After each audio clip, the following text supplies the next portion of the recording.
So lots of us cheated and used technology to graph it. That's okay. I kind of talked about doing that throughout the course. That's fine.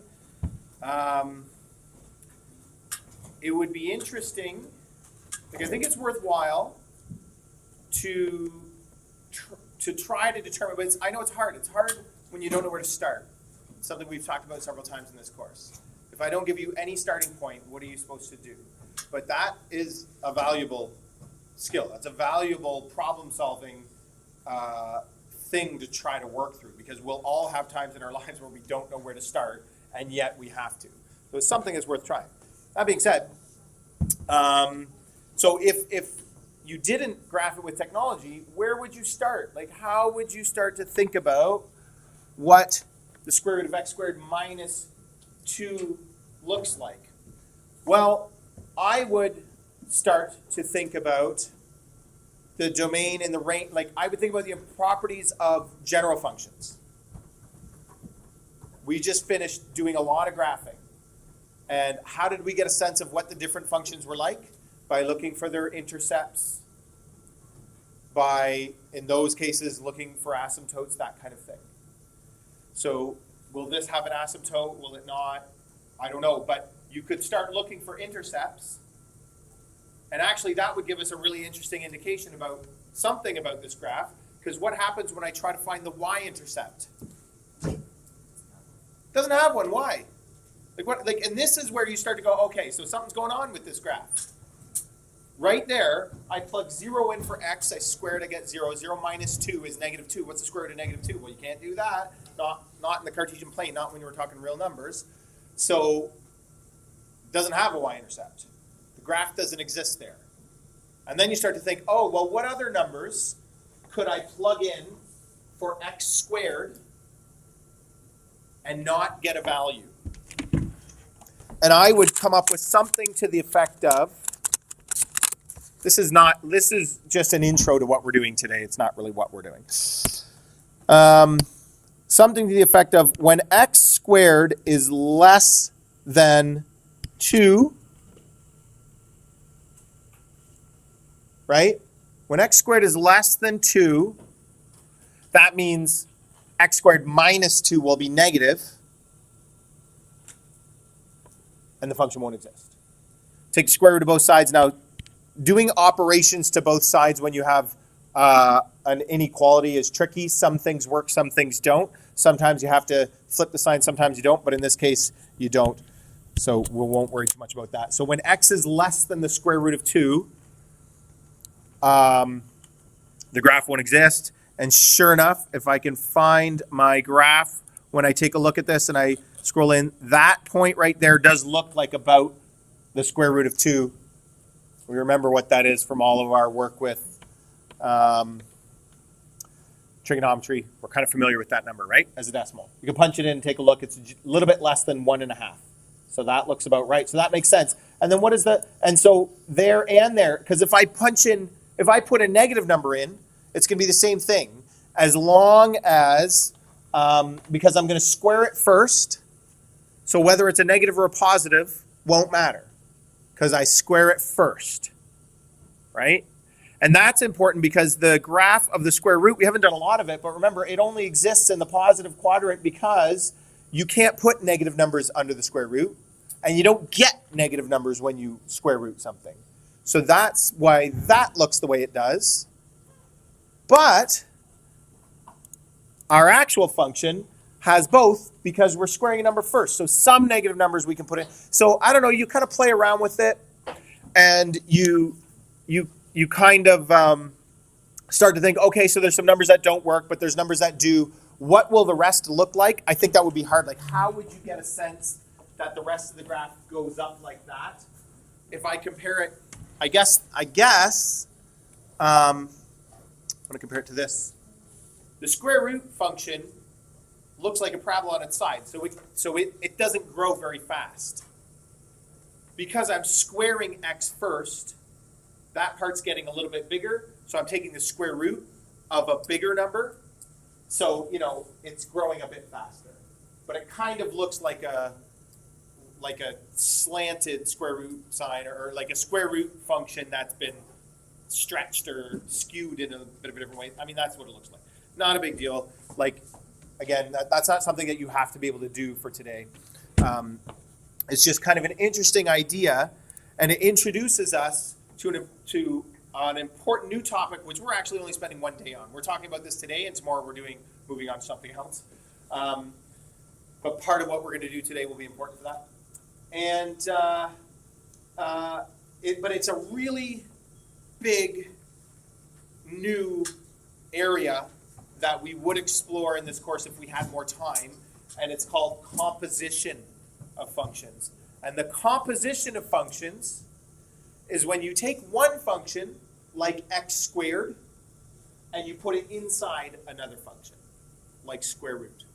So I'm composing two functions, one inside the other. And you could do this with any two functions. Some are a lot more interesting than others, but that's what the composition of functions is. Okay?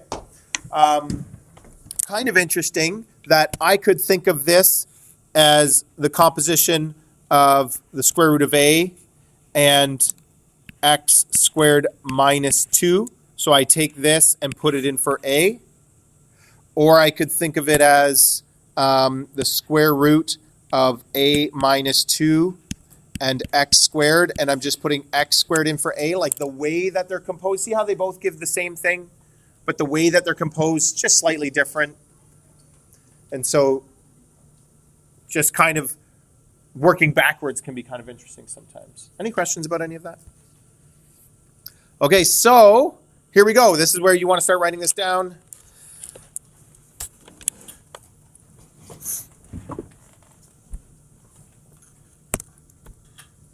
I hope I have enough space here to answer this question. I think I will.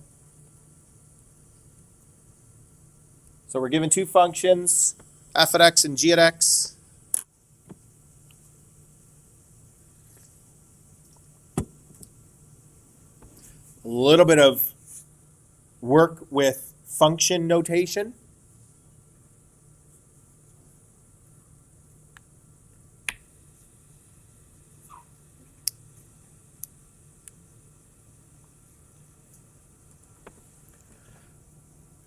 Just as a warm-up, we've done a little bit of this in this course, but not a ton. You do it in grade 11 for sure. The way function notation works is whatever's in here replaces x in every case. So if I was going into g, I'd put it in everywhere for x. That's a simple little misstep that some people do. They forget to put the whole thing in everywhere. But in this case, I'm just doing f. So f has one x in it. And I think people get confused because this also has an x, right? Like there's also an x there. So we're putting an x in for x. But that's the way that we do it. So it's something that you kind of have to get used to. So it means 2 times x plus 5. The very simple version is you just take whatever you're given and replace x with that whole thing.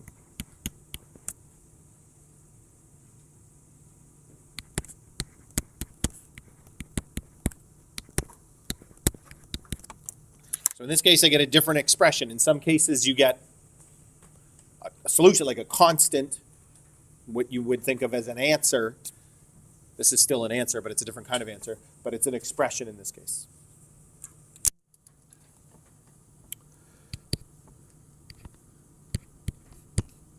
And very simply, for the next one, I just put -3 in for x. So I get 9 plus 12 plus 1, which is 22.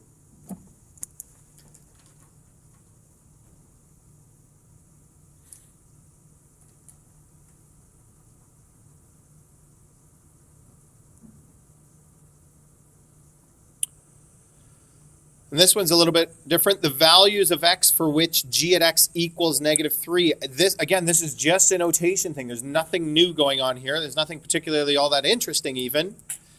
It's just saying, so when does g at x equal -3? Well, this is g at x. So it's x squared minus 4x plus 1 equals negative 3. That's not hard for us. I hope. We just set it equal to 0.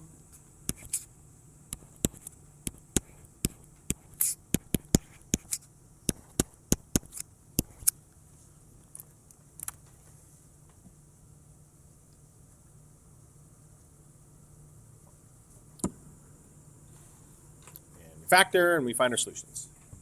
Just notation stuff, nothing interesting there. Everybody okay? Yes. So here's where it gets a little bit new. Again, this is still notation. But these are, you see both D and E here, and they're two different ways that we denote the composition of functions, composing functions. So the first way, I think there's an intuitive nature to it. Right? Do you remember what f at x is? Like, you could figure this one out on your own if you could clearly think through function notation. Because the way that function notation works is I take my original function, which in this case is 2x plus 5, that's f. And I just put brackets. And whatever's here goes into my brackets. So in this case, it's g at x. Yes? Right? That's simple enough. But g at x is actually a thing. We know what it is. So I can also replace literally the g with the actual function, which was minus 4x plus 1. Right? And you see how this is like that small activity we did to start where we're composing functions where we had an x squared inside a square root. So I took one function inside another function. Right? So that's the now this one's not very interesting because f is just linear. So when you compose with a linear, like 2x plus 5, you don't get anything all that different. You kind of just get, like we put a quadratic in a linear, we get another quadratic.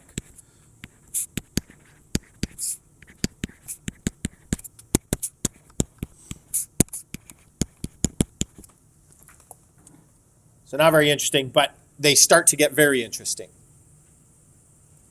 And it's too bad if we had like 5 extra days in this course, we'd do more of this. And the applications that we can do with this start to get a lot more interesting. The math is really hard around it, but the models that we can make get a lot more interesting. So for example, the kinds of things we model in math class are very basic. A rock being thrown off a bridge. Like, there's no wind resistance. There's no anything like that, right? It's just these perfect scenarios. And when you can start composing functions, you can start doing a lot more real life applications and models. The math is quite a bit harder, so that would make it hard, but we could at least sort of start that way. But anyway, we don't have time. So then that one's done, D's done. How about E? This is another way, and this is a very common way you'll see this most. So this is the notation that you really want to learn, which is this thing right there. And we call it g at x, or sometimes people call it g of x, of f, sorry, not x, f, or g circle f. Sometimes you hear that. There's actually even more ways, I think. Round, is that one that they use? I don't know. There's like different ones, but we'll probably just mostly use g of f or g at f. But there's different ways you talk about it. And what this means, and this is what you need to know, is this. Some people do get it backwards always. So this is the opposite of D. D, we put G into F. Now we're putting F into G. G at F or G of F. So what does this equal? So I take G, which is x squared minus 4x plus 1, and I put f of x in there. But f of x is 2x plus 5.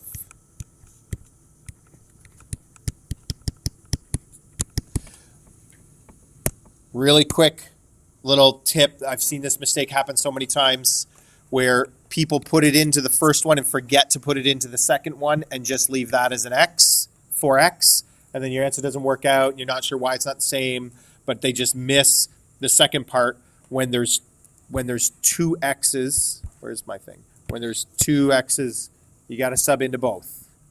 Okay? And then expand and simplify always. So this is 4x squared plus 20x plus 25 minus 8x minus 20 plus 1.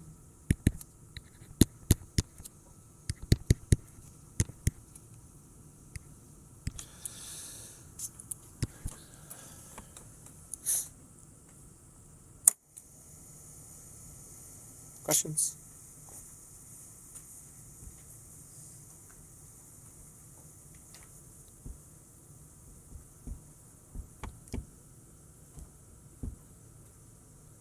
So really just a small step into quite a big new world of composing functions. We're just doing a day on it. So that's a big part of today is the notation that you really got to get.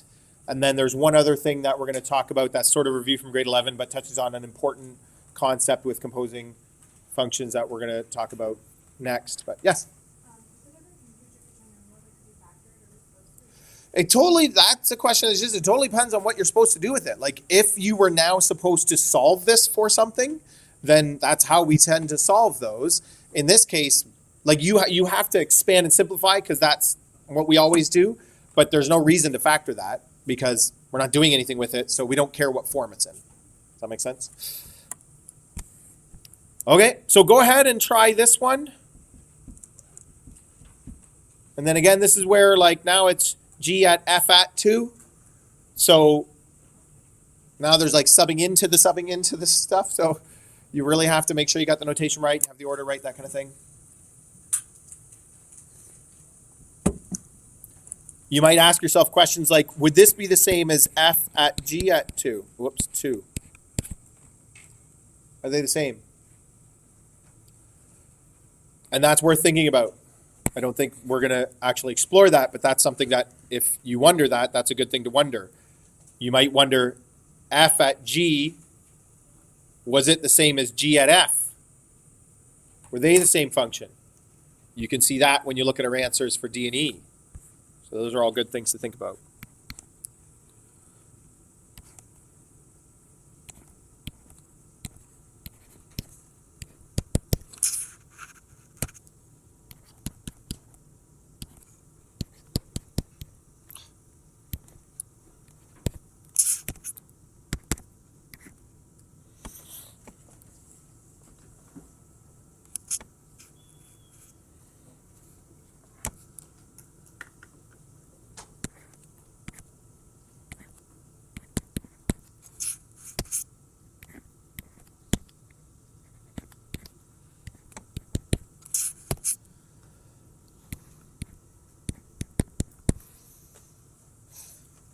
So if you want to try to wrap your head around this, if it helps with sort of the color coding, you don't have to do it in this many steps. You could go straight to the second step for sure, but this just shows us what we're doing, that I'm taking G and I'm putting f at 2 in there. Well, what is f at 2? F is 2 times x plus 5, but for f, x isn't x is now 2. So I sub 2 into f, and if I just look at the red, 2 times 2 plus 5, that's f at 2, and I sub that whole thing into G. And I mean, some people might even do this in 2 separate steps, that you could evaluate f at 2. I'll do that after. Okay, so this ends up being, I mean, here I would definitely bedmass, right? Like just do brackets first, don't do anything weird here. So this is 2 times 2, which is 4, plus 5, which is 9. So this is 9 squared minus 4 times 9 plus 1, 81 minus 36 plus 1, whatever that works out to. 75, 45, is that 46?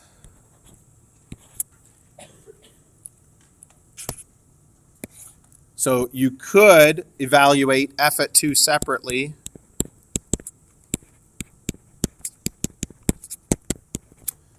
And then you're finding g at 9. Because g at f at 2 is the same as g at 9, because f at 2 is 9. Right? It might seem simple. It's enough that it can start to get confusing. You start to get yourself backwards and be like, wait a minute, what's the 9? Like, you do. So it is good thinking. It is good stuff. And then especially when you introduce the new notation, f of g or f at g at x minus 1. So this is like f at g at x minus 1. That's something you could always rewrite it. If you like this way better, as you're getting used to it, you could always rewrite it yourself.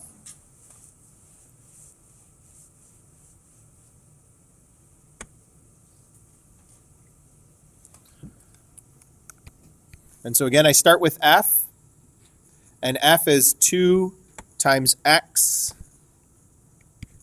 plus 5. But I'm putting g at x minus 1 in there. G at x minus 1 is kind of a big thing.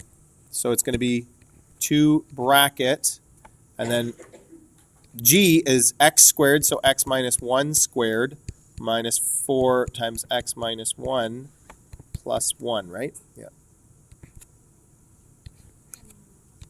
And then the plus 5 at the end, right? And then once again, you just got to bedmass through it all.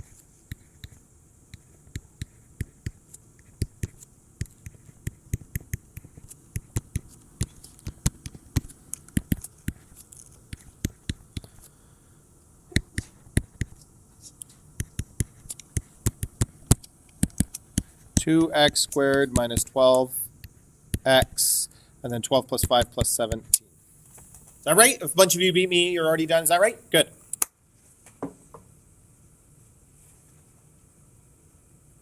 We all good?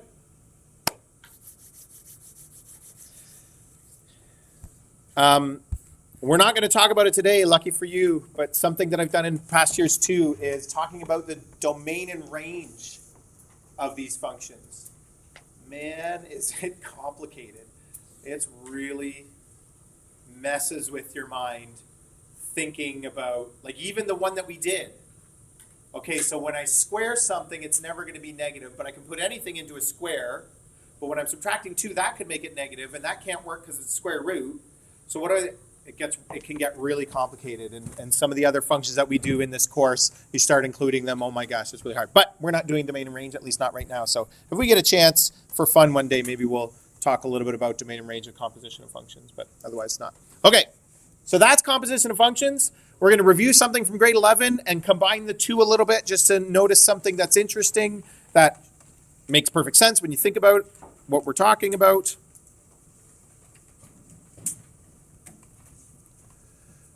Inverse function. Remember doing this in grade 11?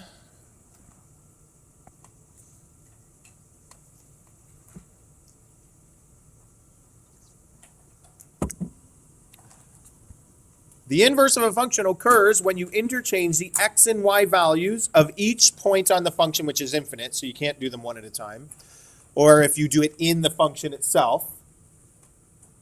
That's how we often do algebra with inverse function, is we start with our original function, we exchange the x's and the y's, and then usually reorder for y because we like things written in terms of y for input-output.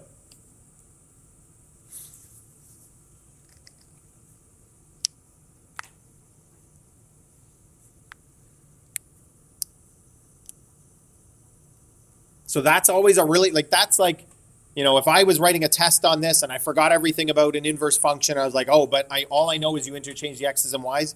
you can do a lot of the work with just that. You can kind of figure everything else out along the way.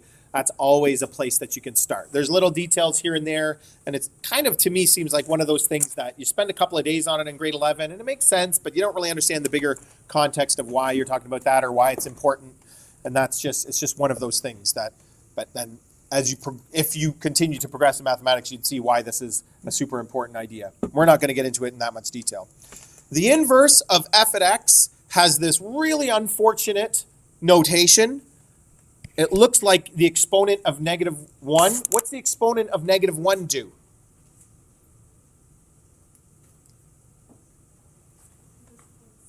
Yeah. So is this like 1 over f at x? No. No. It's not the reciprocal of the function. It's the inverse. Unfortunately, it has the same notation. The reciprocal would be f at x all to the negative 1. That's how you would write that. This is much like sine negative 1 on your calculator, right? We do reciprocal sine, but that's not what sine negative 1 on your calculator means. That means the inverse of sine, which is sometimes called arc sine. Like, oh my gosh, it's just, unfortunately, the negative 1 notation was used in multiple places, and it gets very confusing. So make sure you understand what that means. The other thing that's kind of unfortunate about it, although this is debated, if you read about this stuff online, which I'm not encouraging you to do, it's not all that interesting, but if you did, the inverse of a function is not always a function.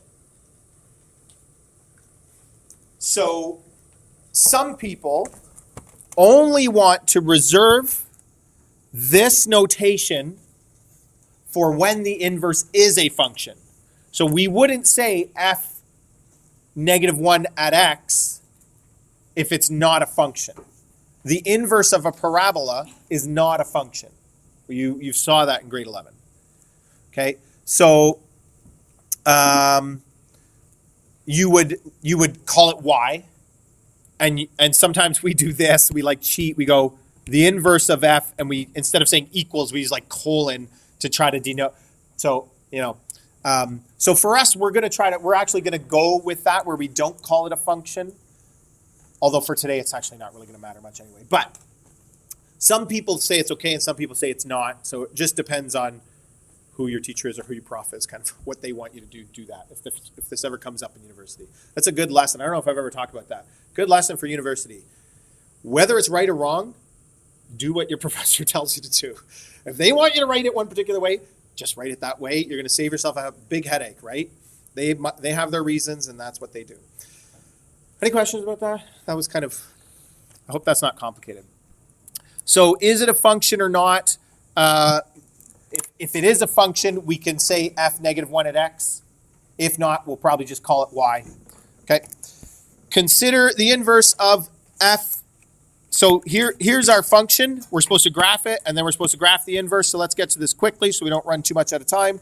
So this is a shift to the right 5 and up 2. And I'm sketching here, folks. Don't spend a long time making a fancy graph.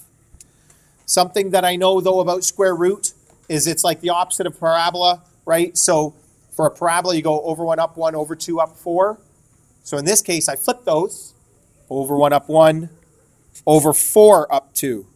And that would be not quite 10, but you don't even need to do points. We just want to get the general look of it. Okay, that's what the square root function looks like. Oh, I'm going to label it. So a couple of things about the inverse. What do you remember about the graph of the inverse of a function or a relation? Does anybody remember anything about it? There's something important about it. Again, that's useful to remember. Yeah, it's reflected on this line that I'm going to draw in by hand here. Y equals x.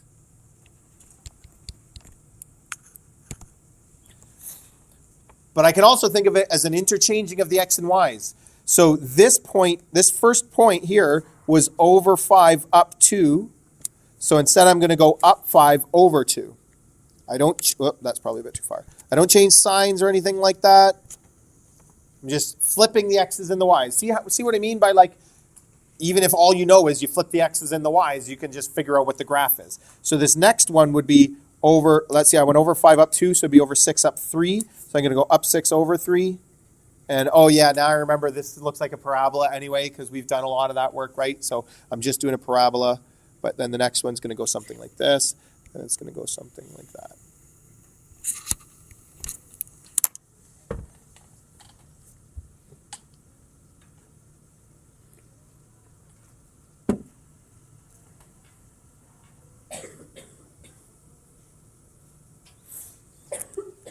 So that was A and B. Oh, let me get rid of this. So this is F. That is a function, so it's fine to use that function notation in that case. It doesn't have the other part because the original function didn't either. The inverse of a function doesn't like grow a new arm or something like that. It is literally the reflection. That's why when you do a parabola, it's not a function because you would have both parts. Are we okay? Question number C, find the equation. So F is y equals the square root of x minus 5 plus 2. So the inverse, I interchange the x's and the y's, not flip, that's a bad word. To use interchange the x's and the y's.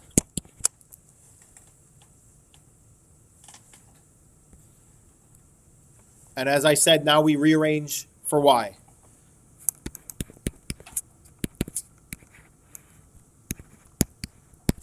What do I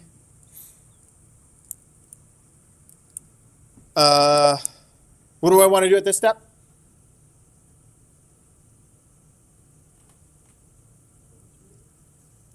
No, I just moved it over on that side. I don't want to bring it back. Yep. Square both sides. This is like what we did a couple of units ago, right? Very good. So this is x minus 2 squared equals y minus 5. And then add the 5, x minus 2 all squared plus 5 equals y. We're missing one little thing we're going to talk about in a second. But what do you notice? Does anybody notice anything about like the relationship between the original function and its inverse? Everything we know about functions from this course. We know so much about functions, like what defines them, what's important about their properties, how to talk about them. What do you think? Very nice, yep.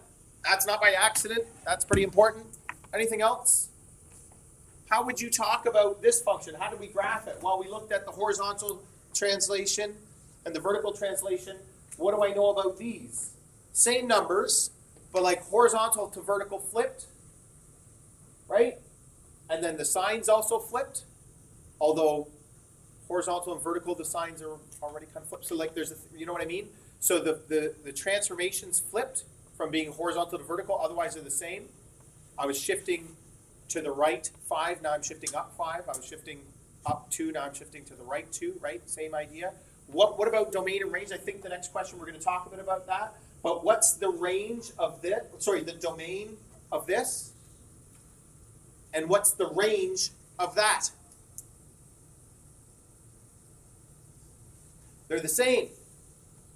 The domain of f is the same as the range of f inverse. The range of f is going to be the same as the domain of f inverse. See how that works? So they have these important commonalities because we just interchange the x's and y's. So that's kind of like we just took the graph and rotated it. Like it's interesting. Any questions about any of that? All right, D.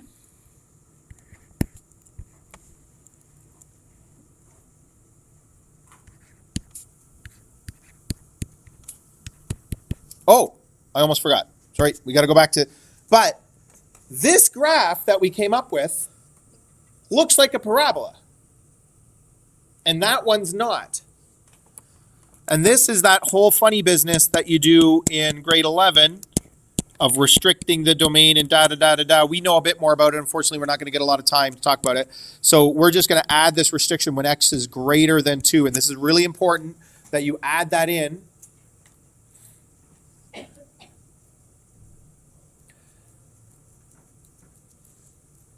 It's because it's kind of like the restrictions that, it's exactly like actually, but the restrictions that we did when we solved square root equations, radical equations, when we solved those, we had to think about, not exactly restrictions, but we had to think about extraneous solutions. So it's the same idea. When we square things, we lose the fact that you can't take the square root of some things, right? We lost that idea. So we got to add back in that restriction to make sure that we're only getting that half of the graph that you can see.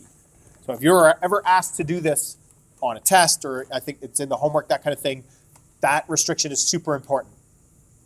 Okay, make sure you do that. Okay.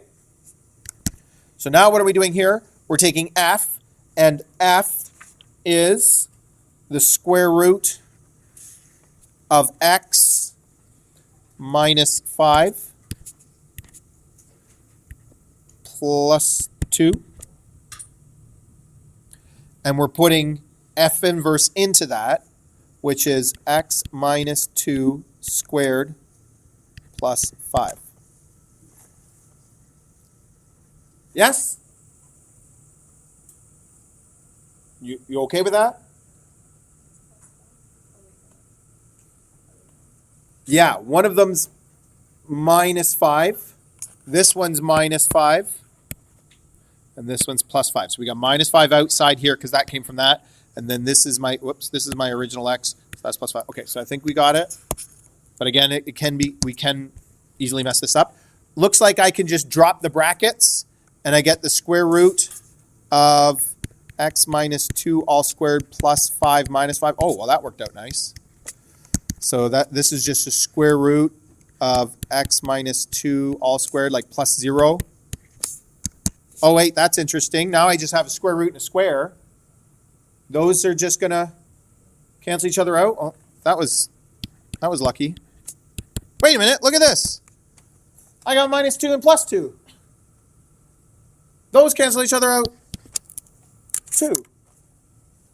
Strange coincidence. What do you think about that?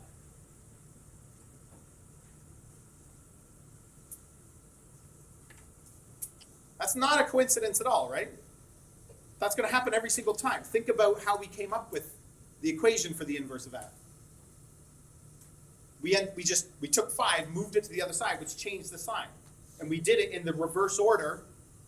So it's like the inverse is always going to undo the original function. So this will always happen. So this is the other important thing that you should take away from today, is that it'll always equal x when you do that. But if this came up on a test, you would know the answer. You would have to show the steps, but you would know that the answer is going to work out to x.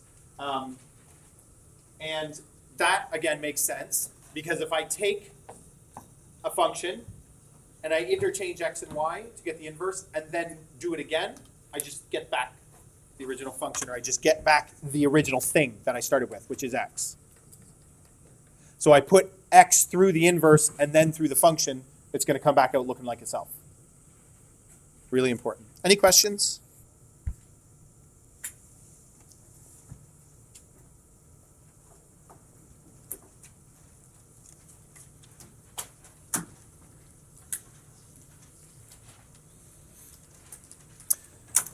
I think I'm going to stop there because we don't actually have, this one's very similar to the other one. We don't need to do it. Maybe I'll do it and put it up on the classroom. The only thing that's new is, well, we start with a parabola. So when I take the inverse, it's not a function. And then this says, find the inverse of this point.